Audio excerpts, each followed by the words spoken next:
The Cold War intelligence war over nuclear targeting accuracy emerged from a fundamental contradiction at the heart of nuclear strategy,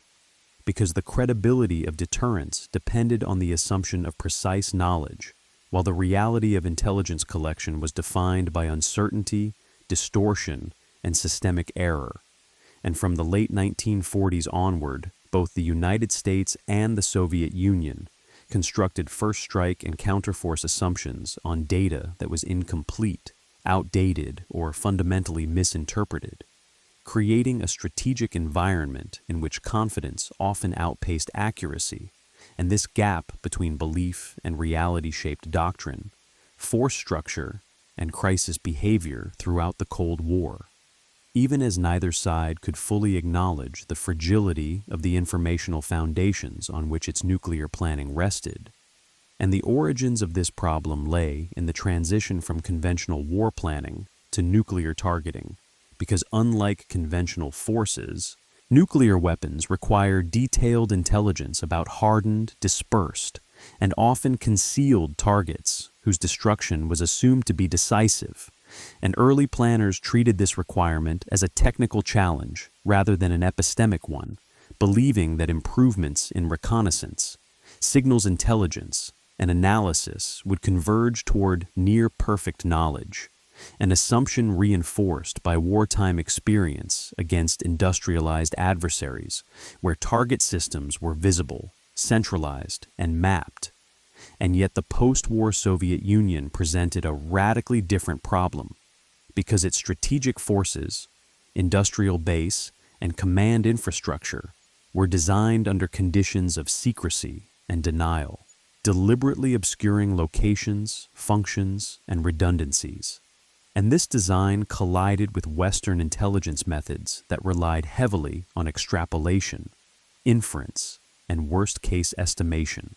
producing targeting models that appeared internally coherent while resting on speculative foundations. And during the early Cold War, this speculative character was masked by institutional incentives that rewarded certainty over doubt, because nuclear planning demanded quantification, lists, coordinates, and confidence levels that could be briefed to political leaders, and intelligence agencies were under pressure to provide definitive answers, even when evidence was fragmentary, leading to analytic compression, in which uncertainty was resolved through assumption rather than acknowledgement. And this compression shaped the earliest nuclear target lists, which often conflated industrial capacity with military significance, treating factories, power plants, and transportation hubs as proxies for war-making ability without reliable insight into how Soviet command and control would function under attack. And as nuclear arsenals expanded, the demand for precise targeting intensified, because doctrines of counterforce and damage limitation required not only knowledge of where targets were located, but how resilient they were, how quickly they could recover, and how leadership would respond under degraded conditions, questions that intelligence collection could not answer directly. And yet planning proceeded as if it could, embedding assumptions about accuracy into war plans that treated error margins as manageable rather than existential. And this mindset was reinforced by technological optimism, as advances in aerial reconnaissance, photo interpretation, and later satellite imagery created the impression that the intelligence problem was being solved incrementally, even as new forms of concealment, mobility, and deception emerged to counter these advances, preserving a persistent gap between observed indicators and actual capability. And within this gap, intelligence organizations developed methods to compensate for missing data, including pattern analysis, mirror imaging, and the use of doctrinal inference, extrapolating from known Soviet practices to fill unknown spaces, a process that produced internally consistent models but also amplified systemic bias, because assumptions about how an adversary should organize its forces often replaced evidence about how it actually did, and these models fed directly into targeting accuracy estimates, shaping beliefs about kill probabilities, weapon requirements, and strike feasibility that underpinned first strike calculations. And on the Soviet side, a parallel process unfolded as Soviet planners attempted to assess U.S. targeting accuracy using their own intelligence sources, which were similarly constrained by denial, deception, and analytic bias, leading to mutual misperception in which each side overestimated the other's precision while underestimating the resilience and redundancy built into opposing systems. And this reciprocal overestimation had destabilizing implications, because if one side believed its adversary could execute a precise disarming strike, pressure mounted to develop launch-on warning postures, hair-trigger readiness, and expanded arsenals to compensate for perceived vulnerability, even when that vulnerability was exaggerated by faulty data, and thus intelligence error did not merely distort planning, but actively drove escalation by shaping threat perception. And throughout the 1950s and early 1960s, this dynamic intensified as ballistic missiles replaced bombers as the primary delivery system, increasing the premium placed on accurate targeting while reducing decision time. And missile silos, command bunkers, and mobile units became central targets whose destruction was assumed to determine war outcomes, despite limited empirical basis for such assumptions, because intelligence could identify some fixed sites but struggled to account for mobility, decoys, and operational dispersion,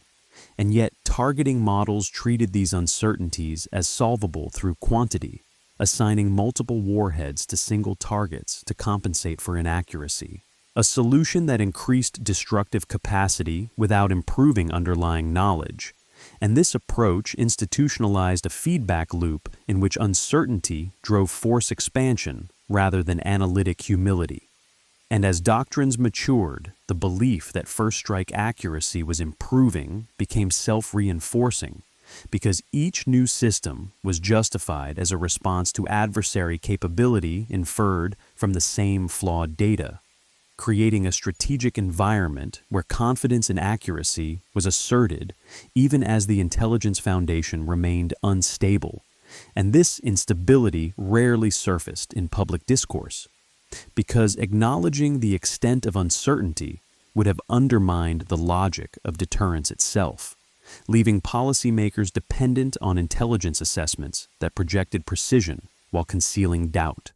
And in this sense, the Cold War intelligence war over nuclear targeting accuracy was fought not only between adversaries but within institutions, as analysts navigated the tension between what was known, what was assumed, and what was required to sustain strategic credibility, a tension that would persist across decades and shape how nuclear war was imagined, planned, and narrowly avoided, despite the profound unreliability of the data on which those plans depended.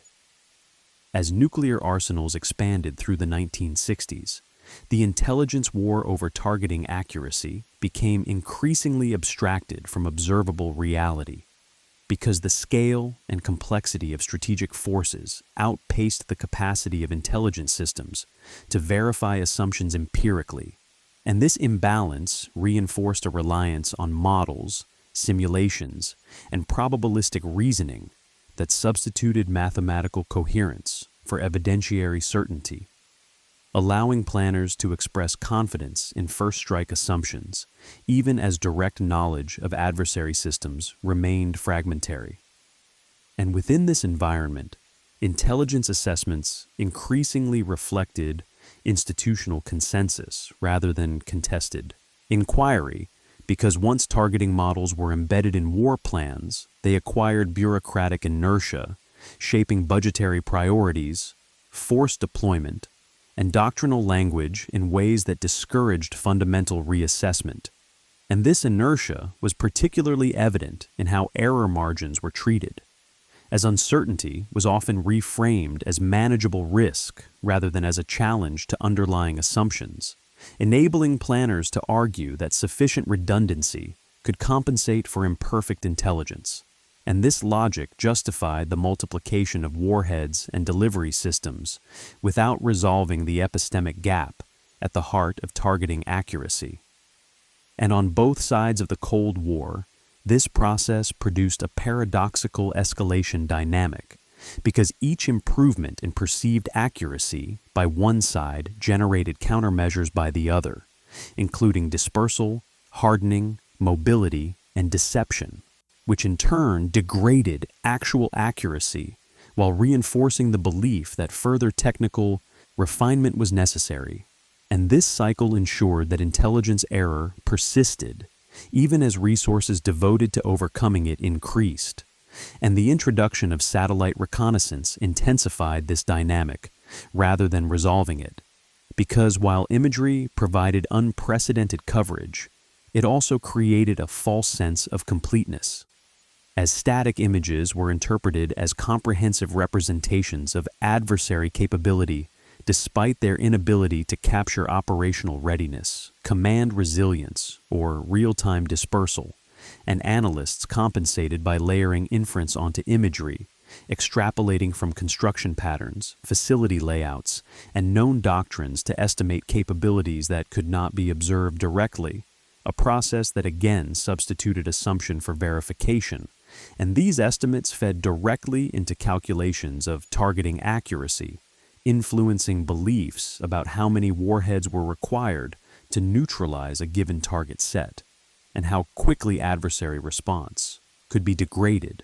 And this influence extended into crisis behavior, because confidence in targeting accuracy shaped perceptions of escalation dominance, affecting how leaders interpreted warning indicators and assessed the risks of delay or restraint. And in moments of heightened tension, the belief that accurate counterforce strikes were feasible reduced the perceived cost of rapid response, even though that belief rested on intelligence models that had never been tested under combat conditions. And this untested nature of targeting assumptions represented a structural vulnerability in Cold War strategy, because the absence of empirical feedback meant that errors could accumulate undetected, reinforcing confidence until crisis exposed the gap between belief and reality. And yet such exposure was avoided precisely because nuclear war did not occur,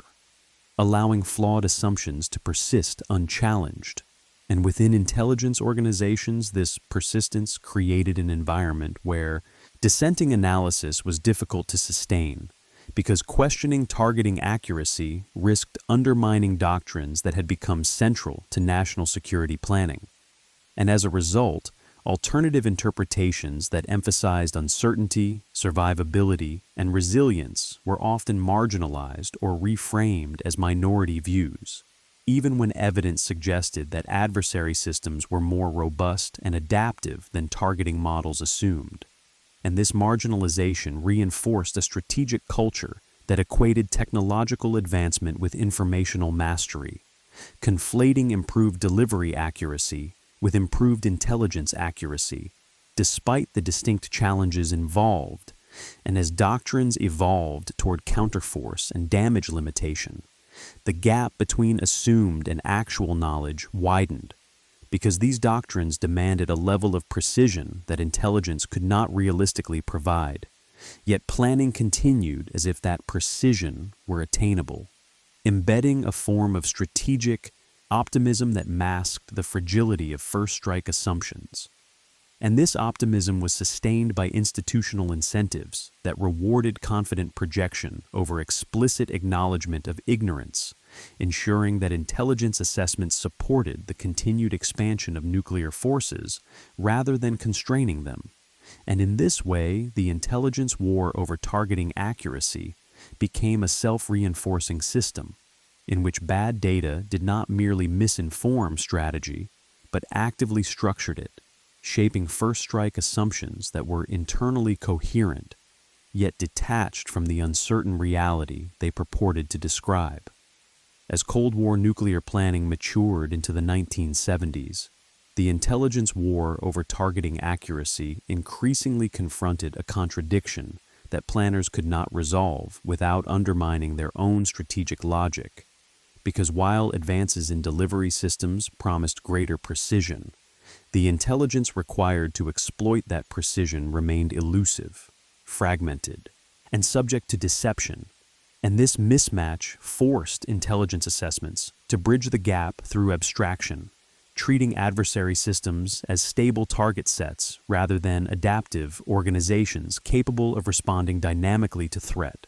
And within this abstraction, first strike assumptions hardened, because once a target was codified within planning documents, it acquired a fixed identity that obscured uncertainty about its function, readiness, and resilience. And this codification simplified planning at the cost of realism, allowing war plans to proceed as if destroying designated nodes would reliably degrade adversary capability, even though intelligence could not verify whether those nodes were decisive under wartime conditions. And this simplification was reinforced by organizational compartmentation,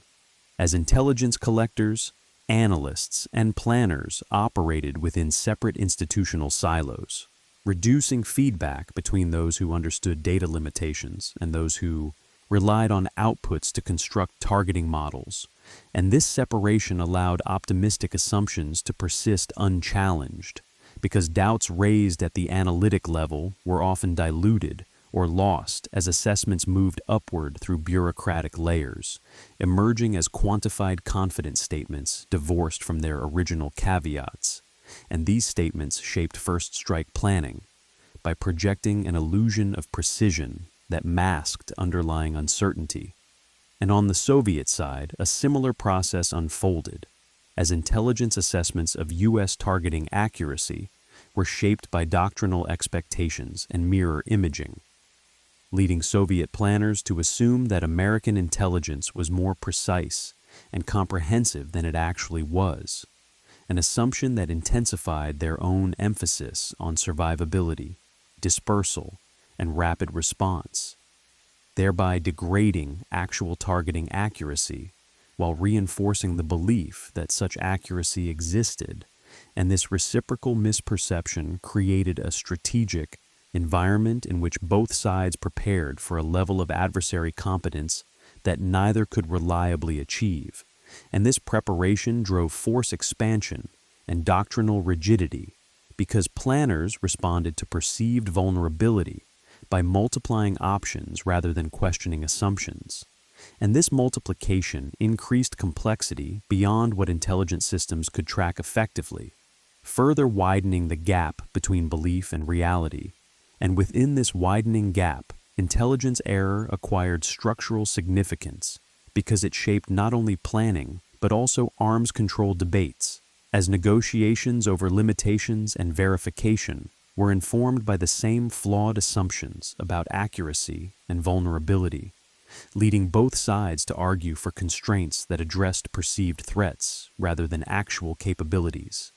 And this misalignment complicated efforts to stabilize deterrence, because measures designed to reduce risk sometimes reinforced insecurity by legitimizing exaggerated assessments of adversary precision, and as a result, arms control became another arena in which bad data shaped strategic behavior, reinforcing first strike anxieties rather than alleviating them. And throughout this period, intelligence organizations struggled to articulate uncertainty in ways that policymakers could accept, because admitting ignorance about targeting accuracy threatened the conceptual foundation of counterforce doctrine,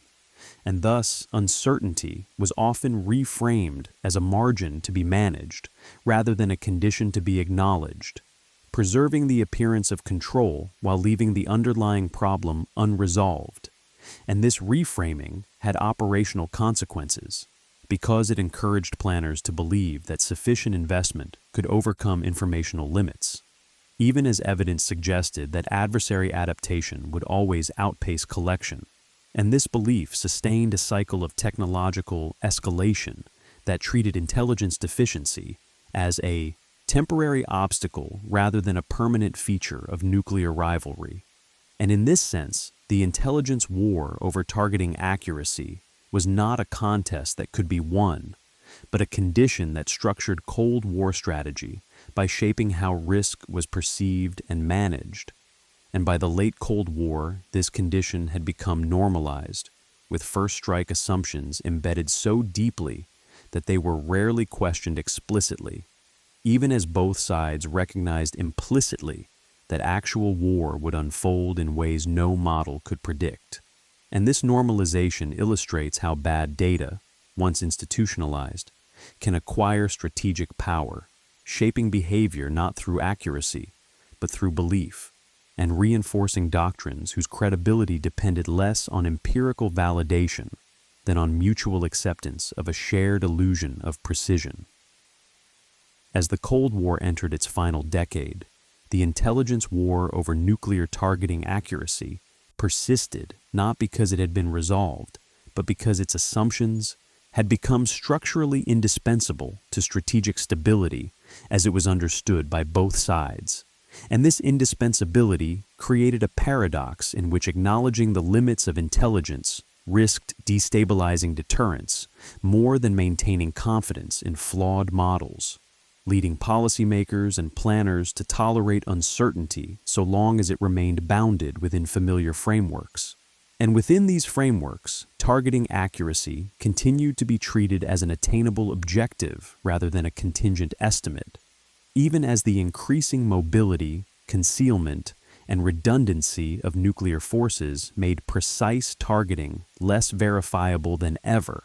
And this tension was evident in how intelligence assessments were presented, as language emphasized trends, improvements, and margins while avoiding direct confrontation with the possibility that first strike assumptions rested on fundamentally unknowable variables, and this avoidance shaped crisis management, because in moments of tension, leaders relied on inherited confidence in targeting models to assess escalation risks, interpreting warning indicators through a lens that assumed both sides possessed accurate knowledge and predictable response patterns, even though intelligence evidence for such predictability was thin, and this reliance reinforced hair-trigger postures by compressing decision time. As planners feared that delay would allow an adversary to exploit presumed accuracy advantages, a fear amplified by intelligence, estimates that emphasized adversary capability without equal emphasis on uncertainty. And in this way, bad data influenced not only abstract doctrine, but real-time judgment, shaping how leaders perceived vulnerability and opportunity under conditions where misinterpretation could have catastrophic consequences. And within intelligence institutions, the persistence of these assumptions produced a form of analytic fatigue, because repeated acknowledgement of uncertainty without institutional uptake discouraged sustained challenge, leading analysts to work within established models rather than attempt to overturn them. And this accommodation allowed flawed premises to endure by becoming the default context for all further analysis. And yet, even within this constrained environment, some assessments began to emphasize survivability and resilience over precision,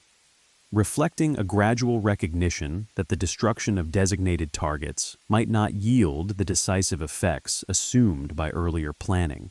But these perspectives were often integrated as modifiers rather than as grounds for doctrinal revision, preserving first strike assumptions while hedging them with caveats that did not alter core logic. And this hedging illustrates how intelligence organizations adapted to uncertainty by layering complexity rather than by simplifying assumptions, increasing analytic density without resolving foundational questions. And as arms control agreements imposed limits on delivery systems and warhead numbers, intelligence estimates of targeting accuracy became even more consequential, because compliance verification and stability assessments depended on judgments about what could be destroyed and what would survive. Judgments that remained subject to the same data limitations that had shaped earlier planning. And this continuity underscores how deeply embedded bad data had become in strategic reasoning, shaping not only war plans but also peacetime negotiation. And as the Cold War approached its end without nuclear conflict, the absence of empirical testing allowed these assumptions to persist, unchallenged, reinforcing the belief that deterrence had functioned as intended, even though its informational foundations were never validated. And this retrospective validation further insulated flawed targeting models from critique, because success was inferred from non-occurrence rather than from demonstrated accuracy. And in this sense, the intelligence war over nuclear targeting accuracy concluded not with resolution, but with exhaustion, as strategic systems outlasted the assumptions that had justified them, leaving behind a legacy in which confidence in precision masked enduring ignorance. And this legacy highlights a central lesson of Cold War history,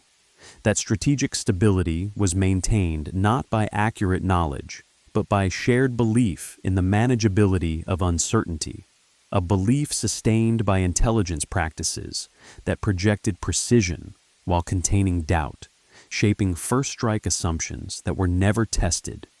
yet profoundly influenced how nuclear war was imagined, planned, and narrowly avoided. In the final analytical phase of the Cold War,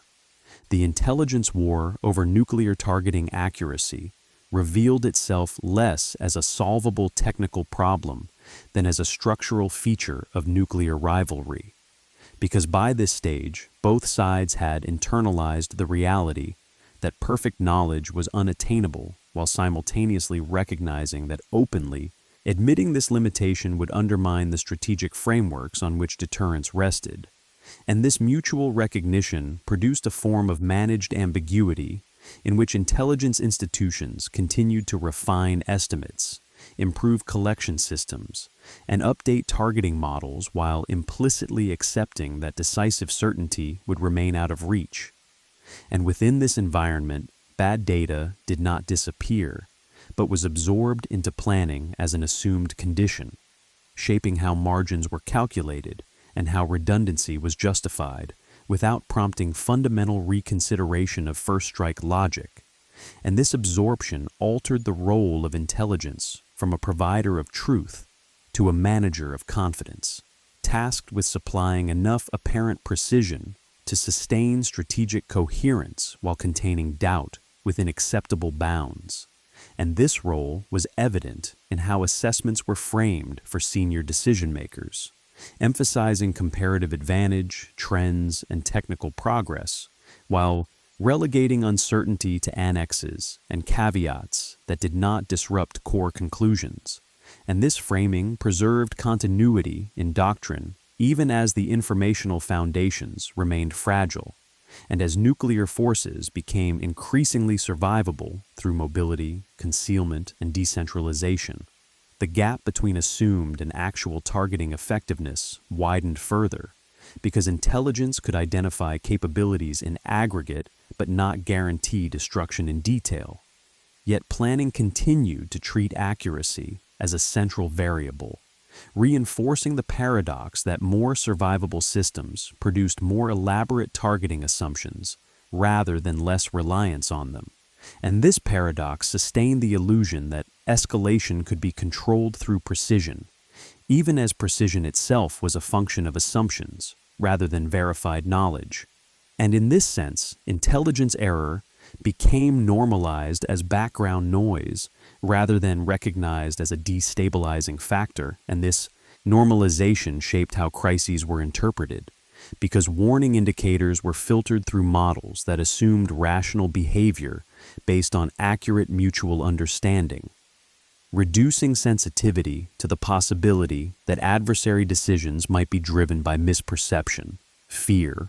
or incorrect assumptions about targeting vulnerability. And this reduction of sensitivity increased the risk of miscalculation, even as it preserved confidence in deterrence, illustrating how bad data could simultaneously stabilize and endanger strategic relationships. And by the time the Cold War ended, the intelligence war over targeting accuracy had not produced clarity, but had shaped a generation of planners whose understanding of nuclear conflict was mediated by abstractions that concealed their own fragility. and this mediation left a lasting imprint on strategic culture, because post-Cold War debates about deterrence inherited assumptions about precision and control that were never empirically validated, and the endurance of these assumptions reflects the power of institutional belief to outlast the conditions that produced it. And in retrospect, the Cold War experience demonstrates that nuclear stability was maintained, not because intelligence achieved accuracy, but because both sides accepted uncertainty without allowing it to disrupt strategic routines, relying on confidence in systems that worked largely because they were never tested. And this conclusion underscores a central irony of the nuclear age, that the most consequential intelligence contest of the Cold War was fought over numbers, coordinates, and probabilities that could never be confirmed. Yet those unconfirmed estimates shaped first strike assumptions, escalation control, and the management of existential risk for decades, revealing how bad data, once embedded in doctrine, can become a silent but decisive force in shaping history. In concluding the examination of the Cold War intelligence war over nuclear, targeting accuracy, its most consequential legacy lies in how profoundly strategic behavior was shaped by information that was never fully reliable. Because throughout the nuclear age, both superpowers constructed first strike and counterforce assumptions on data that could not meet the demands placed upon it,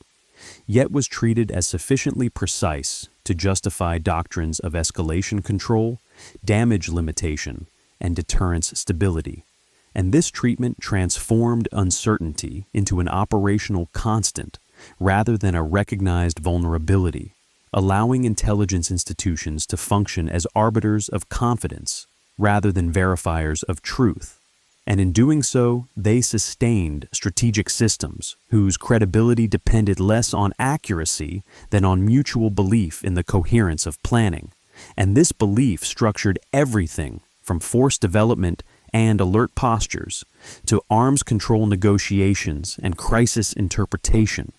embedding bad data into the core of nuclear strategy in ways that could not be easily disentangled. And critically, this embedding meant that intelligence failure did not manifest as obvious error,